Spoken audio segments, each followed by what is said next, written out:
Here's a couple of pieces of Boulder Opal split open so the seams are showing, or the faces are showing. Rules and millimetres. The material's been wetted to help highlight the colours and patterns.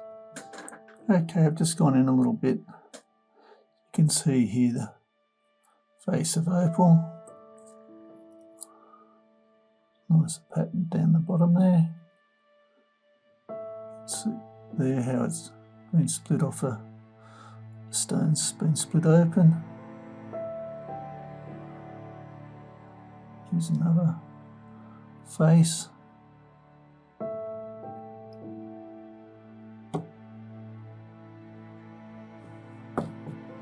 Another piece. This might cut a stone here. A bit thicker face. See, there's the seam.